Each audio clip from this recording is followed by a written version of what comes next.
अर्नी का परिवार class 4 EVS का आपका सेकंड पार्ट है ये। तो चलो हम पढ़ते हैं। तो इसमें देखो पहले इमेज दी हुई है, हम उस इमेज की सहायता से समझते हैं। तो ये एक छोटा सा परिवार है जिसमें आप सदस्य देखो, ये तो माँ बाप हैं और उनके दो बच्चे हैं, बस ये आपस में बैठकर बात कर रहे हैं। और एक आप इस साइड देखिए, इसमें बहुत बड़ा परिवार है जिसमें देखो ताऊ, चाचा, चाची, माता पिता और बहुत सारे बच्चे हैं, वो बातें कर रहे हैं। तो चलिए अब हम आगे लेसन अपना पढ़ते हैं। माँ, बच्चा क्या कहता है, माँ आज आप से पहले पापा आ गए। माँ, हाँ बेटा एक मीटिंग थी। पिता, थक गई होगी, बैठो मैं चाय बनाता हूँ। ताऊ, दीपा की माँ, दीपा के लिए अच्छा रिश्ता आया है, दीपा से पूछना यदि आगे पढ़ना चाहती है तो उन्हें ना कह दें, वैसे तो 21 की हो गई है, शादी के लायक है। चर्चा कीजिए और बताइए। ऊपर के चित्रों में देखिए और निम्नलिखित बिंदुओं के आधार पर इन दोनों परिवारों में बारे में चर्चा कीजिए। परिवार के सदस्यों की संख्या, तो आप इमेज में देखोगे कि जो छोटे परिवार हैं उनमें सदस्यों की संख्या कम है। महिलाओं के कार्य, घर के कार्य में पुरुषों का योगदान, पढ़ाई के महत्व के प्रति जागरूकता, परिवार में निर्णय लेने में भागीदारी। पहले चित्र में आपने देखा कि परिवार में माता पिता व बच्चे हैं, यह एकल परिवार है। दूसरा चित्र संयुक्त परिवार का है जिसमें दादा दादी, माता पिता, ताऊ ताई, काका व उनका परिवार सभी एक साथ रह रहे हैं। कभी कभी किसी परिवार में एक या दो सदस्य ही होते हैं। क्या आपके परिवार में इनमें से किस प्रकार का है? आपका जो परिवार है वो आपको बताना है इन दोनों में से कौन से टाइप का है। आपके परिवार में कौन कौन लोग हैं? अपने आसपास देखिए और बताइए कि अधिकांश परिवार किस प्रकार के हैं। आप किस प्रकार के परिवार में रहना पसंद करोगे? आपके परिवार में कौन कौन कमाने वाले हैं? आप बड़े होकर कमाने के लिए क्या काम करना पसंद करोगे? तो आपको इनके जवाब देने हैं और आप कमेंट करके भी किसी एक का आंसर देना। मेरी लाडो खूब पढ़ेगी। पोलियो के कारण अरनी को चलने में परेशानी होती थी, लेकिन वह चित्रकारी बहुत सुंदर करती थी। उसमें उसकी उमा दीदी ने उसे बहुत प्रोत्साहित किया। प्रोत्साहित मतलब किसी काम को करने के लिए उसको कहना, उसको अच्छी अच्छी बातें बताना, उसको प्रेरणा देना। अब उसका चयन national institute of fine art में हो गया है। अब उसे पढ़ाई करने के लिए मुंबई जाना है। आज तक उनके परिवार में कोई लड़की बाहर पढ़ने नहीं गई है, अतः दादा जी ने सुनते ही मना कर दिया कि लड़की है, चलने में परेशानी है, बाहर जाएगी तो कहाँ रहेगी, बहुत समस्या आएगी, यह अकेली समस्याओं से कैसे निपटेगी। लेकिन अरनी के पिताजी चाहते हैं कि मेरी लाडो खूब पढ़े। उमा दीदी ने अरनी के दादाजी को समझाया कि वहाँ एक हॉस्टल है जिसमें सभी लड़कियां ही रहती हैं और सुरक्षित है।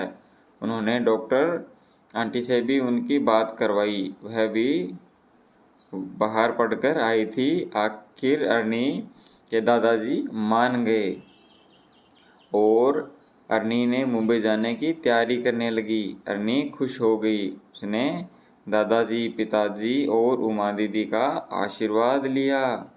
देखो इसमें ये अरनी है जिसको चलने में परेशानी हो रही है, जिसने बैसाखी पकड़ी हुई है, ये अरनी है। और बाकी आप देखो इसमें उसके दादाजी उमा दीदी के साथ हैं, ये बाकी सदस्य हैं घर के। सोचिए और बताइए। अब आपको खुद अपने दिमाग से सोचना है, किसी की सहायता नहीं लेनी है इन क्वेश्चनों को करने में, और आपको बताना है। क्या बताना है? अरनी यदि लड़का होता तो क्या दादाजी बाहर जाने से मना करते? अभी हमने पढ़ा कि जब उन्होंने कहा कि अरनी को बाहर पढ़ने के लिए भेजना है तो उनके दादाजी ने मना कर दिया। अब आप ये बताइए कि अगर लड़का होता तो क्या उसके दादाजी उसको बाहर जाने देते? अरनी को बाहर पढ़ने नहीं भेजने के पीछे की चिंता उचित थी या नहीं? उनके दादाजी जो बात कह रहे थे, जिस चिंता को लेकर वो मना कर रहे थे, क्या वो सही चिंता थी उनकी? अर्नी क्या चाह रही थी? क्या उसे उसकी रुचि और इच्छा के बारे में पूछा जाना चाहिए था? आप किन किन अवसरों पर अपने से बड़ों का आशीर्वाद लेते हैं? आपके परिवार में बड़े बुजुर्गों का सम्मान कैसे किया जाता है? आपके घर में जब कोई बड़ा फैसला लेना होता है तो कौन तय करता है? ऑफ कोर्स घर के जो बुजुर्ग हैं वही फैसले को लेते हैं। घर में आपसे जुड़ी बातों पर जैसे कौन से कपड़े, कौन से खिलौने आदि पर फैसले लेने से पहले क्या आपकी राय ली जाती है? मतलब कि क्या आपसे पूछा जाता है जब आपकी कोई चीज़ लानी होती है? क्या आपकी माँ कभी कभी आपसे पूछती है कि आज खाने में क्या बनाऊं? चर्चा कीजिए और बताइए आपकी राय में फैसला लेने का सही तरीका क्या होना चाहिए? क्या होना चाहिए? बड़े फैसला लें और बाकी सब माने, सभी की राय लें और फिर फैसला लें, या कोई और? आप अपने तरीके से बताएं कि फैसला लेने का सही तरीका क्या है। वक्त के साथ बदलना होगा। एक दिन अर्नी की दादी उसे बोली, बेटा तुम बाहर तो जा रही हो, लेकिन वहाँ न जाने कौन खाना बनाएगा और कैसा बनाएगा। तू अपना खाना खुद बनाकर खाना। अर्नी बोली, दादी मैं वहाँ पढ़ने जा रही हूँ, खुद खाना बनाऊँ इतना समय कहाँ होगा। हॉस्टल में शुद्ध और अच्छा खाना मिलता है, क्या फ़र्क पड़ता है कौन बना रहा है, सभी इंसान ही हैं। वक्त के साथ हमें बदलना होगा। चर्चा कीजिए और बताइए। अर्नी ने कहा, वक्त के साथ बदलना होगा।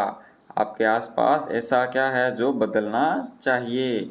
आपके घर में, आपके परिवार में ऐसा क्या है, या आपके आस पड़ोस में जो चीज़ें हमें बदलनी चाहिए? वक्त के साथ समाज की सोच व मूल्यों में परिवर्तन देखने को मिलते हैं। ऐसे ही आपके आसपास कोई परिवर्तन आप अनुभव करते हैं तो कक्षा में बताइए। हमने क्या सीखा इस लेसन में?